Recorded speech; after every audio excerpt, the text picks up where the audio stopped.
കൊച്ചു കള്ളികളെ, നിങ്ങൾക്കും പടങ്ങൾ തിന്നാൻ കൊതിയുണ്ടല്ലേ? നിങ്ങളൊന്നും പേടിക്കണ്ട. നിങ്ങൾക്ക് ആവശ്യമുള്ളത്ര നിങ്ങൾ പോയി തിന്നോന്നേ. ഞാൻ എല്ലാം സെറ്റ് ചെയ്ത് വച്ചേക്കുവല്ലേ. എന്റെ പൊന്നോ, ഞാനില്ലേ. എനിക്ക് എന്റെ ഈ കഞ്ഞിയും കാടിവെള്ളമൊക്കെ മതിയേ. ഓ, ഇവന്റെ ഈ സംസാരം കേൾക്കുമ്പോ ഒരു ചീമുട്ടെടുത്ത് അവന്റെ വായി കുത്തി കയറ്റാൻ തോന്നുന്നത്. ഇവനെ വിശ്വസിക്കാമോ? അല്ലേ, നമുക്കൊരു കൈ നോക്കിയാലോ?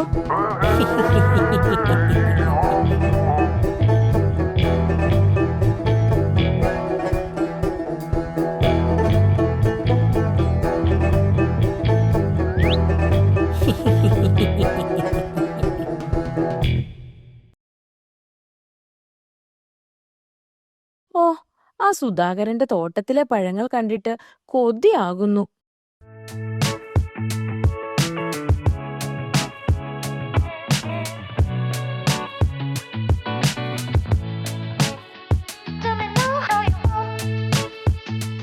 ഹേയ് ഗായ്സ്, നിങ്ങളിവിടെ എന്ത് ചെയ്യുകയാണ്? കണ്ടിട്ട് മനസ്സിലായില്ലേ? ഞങ്ങൾ മീൻ പിടിച്ചുകൊണ്ടിരിക്കുക. അതിനവൾക്ക് കണ്ണൊന്നും കാണത്തില്ലല്ലോ, വെറും മേക്കപ്പ് മാത്രല്ലേ ഉള്ളൂ.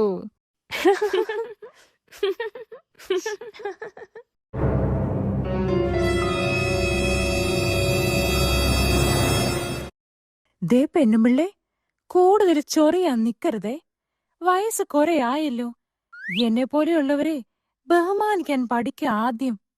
ഓ, സീനാണല്ലോ.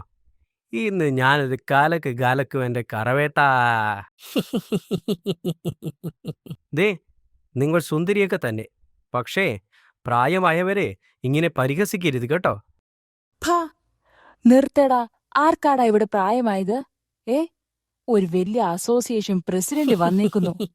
നീ വലിയ പ്രസിഡന്റ് ആണെങ്കിലേ എനിക്കൊരു കുന്തവും ഇല്ല. നീ പോയി കേസ് കൊടുക്ക്. ആ, ഞാൻ കൊടുക്കും.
എന്റെ ദൈവമേ, ഈ കൊലയിലെ പഴങ്ങളെല്ലാം ഇതെവിടെ പോയി?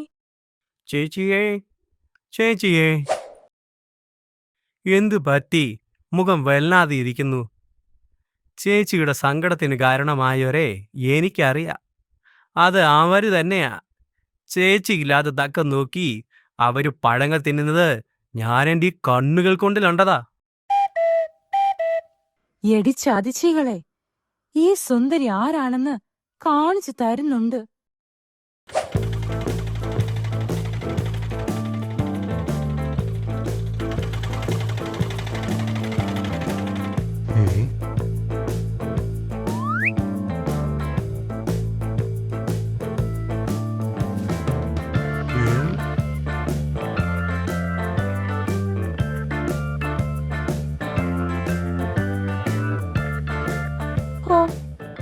നമ്മൾ ഇങ്ങനെ എത്ര കാലം ഇവന്റെ അടിമയെ പോലെ ജീവിക്കും? നമ്മൾ ഇനി ഒന്നും ചെയ്തിട്ട് കാര്യമില്ല. എല്ലാം നമ്മുടെ തലയിലാകും അവസാനം.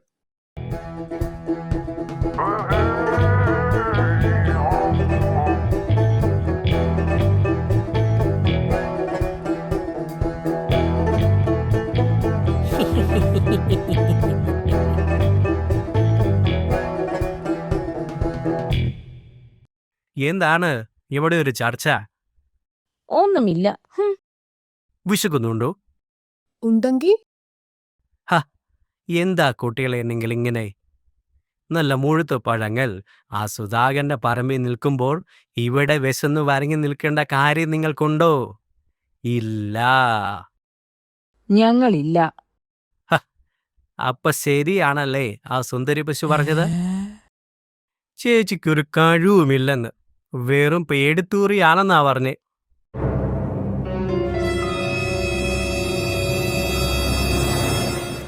പോട്ടെ ചേച്ചി, സാരമില്ല. ദൈവം ചേച്ചിക്ക് വിധിച്ചിട്ടില്ലെന്ന് വിചാരിച്ചാ മതി കേട്ടോ.